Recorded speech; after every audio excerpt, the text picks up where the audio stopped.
Don't you want to get a massage or do something fun? It's a bit, 40's huge. I'm turning 38. Okay, 38. We will move on. Isn't it weird that our birthday is the same week and then we're gonna have a party and it's just for me? No, I don't think it's weird at all. Because you're turning 40 and I'm turning 38. Come on, do you really want to be one of those ladies who's just so insecure about their age and they lie and then they gotta remember and it gets all... You don't get it. See, you don't understand how it works. I don't want to shop at old lady stores. I don't want to go to J. Jill and Chico's and Ann Taylor Loft. I'm not ready yet. I need 2 more years. That is so insane, it kind of makes sense. What did you get me for my birthday?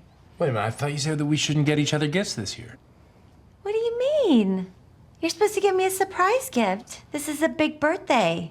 I'm turning 40. After you do Knocked Up and you decide that you're going to do This Is 40, was it a catharsis for both of you, your 40th birthdays? Did you email each other on those moments? Well, mine was a long time ago already. I remember when you turned 40. I remember. Did you go to his party?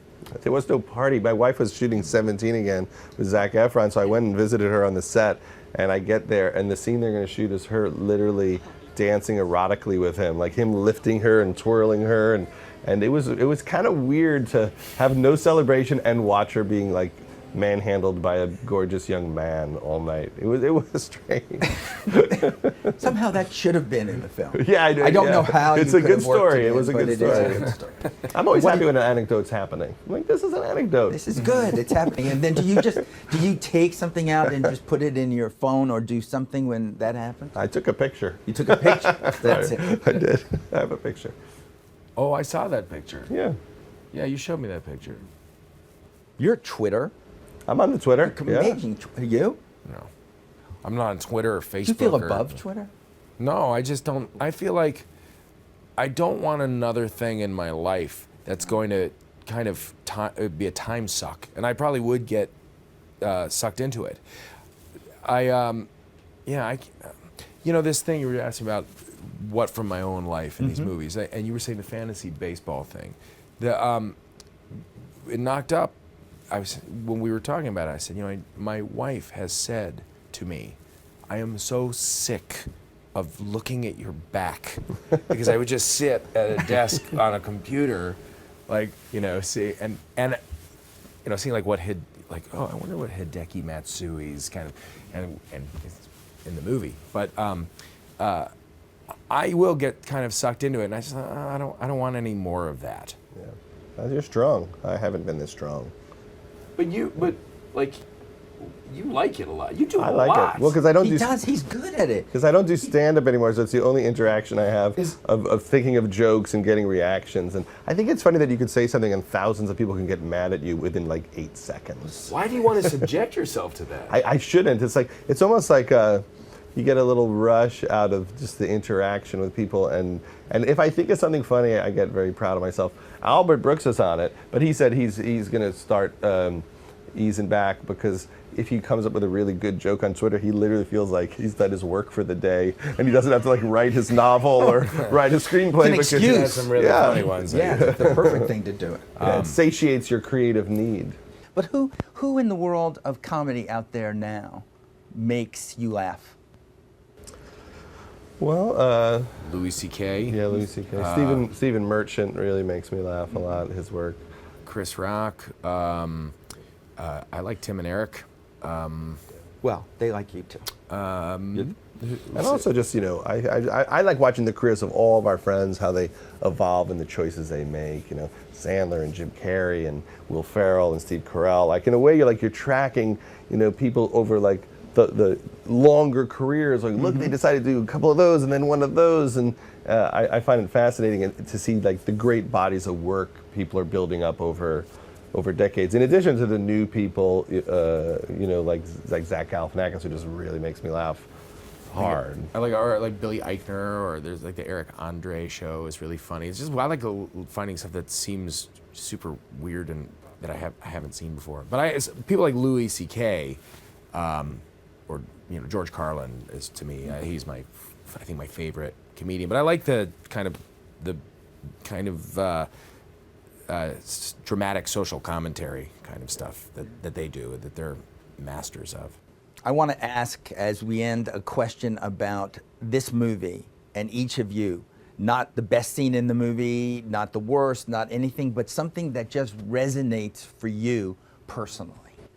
Well, for me, there was a moment that I didn't use because it wasn't necessary, but it was some of the motivation for making the movie. There was a scene where Paul and Leslie go to the therapist, and they're kind of, you know, they're getting along kind of at the time, and Paul says to the therapist, you know, I just feel like we're just one really great conversation away from never arguing ever again for the rest of our lives. And I always think that, like, how come we still argue about anything? Like, can't we just crack all the communication codes and know each other so well? And that became, you know, the reason to make the movie for me, was that idea of the frustration of, like, how come we still have stuff? Like, haven't we worked through it yet? But you don't. It just ebbs and flows. No, there's always new issues. Yes, it's Yeah. you know, when you love somebody. Otherwise, where would you go? What would Exactly. be This Is 41? Well, yeah. Yeah. 45. This is Five. 45. I got all sorts of new stuff. Yeah. I'm taking notes now. Are you casting? Some of your hair is going That's to it. have to Have to fall go out, out. Paul, for you to be able to handle Judd always this. makes me, this is the other thing, every time we work together, he makes me grow my hair long and gain weight. Every time. You can't be that attractive. You have to just... I ate so many cupcakes in this movie. You do. Cheeseburgers, too. Everything. Yeah, the whole deal. Yeah. Is that your scene? Is that your moment? Cheeseburgers and cupcakes? What was the thing that sticks with you? I think that, like, you know, that hotel scene. I think that that idea of going away just briefly to try and get back on track, to remind yourself why you're kind of together in the first place, and having it all kind of work out, where, you know, you do connect, that's resonant, I think, to me and in my life. My wife said what was resonant to her was the line that I say, everybody thinks that I'm so nice, but I'm really such a dick. She's like, yeah, that's exactly what I thought you'd like that. That's it. You can't see this movie with your wife or husband or whoever you're with without hearing somebody say, that's you. Yeah. That's well, but it goes both definitely ways. you. It goes both ways. Yeah, it goes both ways. It but takes the somehow chains off. Women tend to win those arguments. No. Yeah, well, that's a little bit more. Does Leslie and your wife, do they meet and discuss things before a movie like this happens? We did it together. The Did it four together. of us, we all got together. It's a group therapy. It was Yeah. it sounds like group therapy. And there it is. But you know what? I noticed that when we did it, it was really just Julie and I doing about 99% of the talking. Well, we're always talking, so we And they just needed sat it from and you. listened. Yeah, you need to hear the I'm always art. so happy when he's like talking about whatever their issues are, and I just think that in that moment, hopefully Leslie's thinking, oh, everyone has this. Judd's not the only one. Oh, see, it doesn't happen. There is no Happy. better man out there for me. That's a good way to end any movie and any kind of a show, too. Although, you know, we always end in song. Okay, really? Now, it's sad about the confrontation because when you sang it, I guess it was with Jason Segel. Right. Now it's back. Yeah. It's back. Les Mis is back. Yes. Are you feeling something from that? I can't wait to see it. I Sing haven't the new seen song. I from meant the New- song.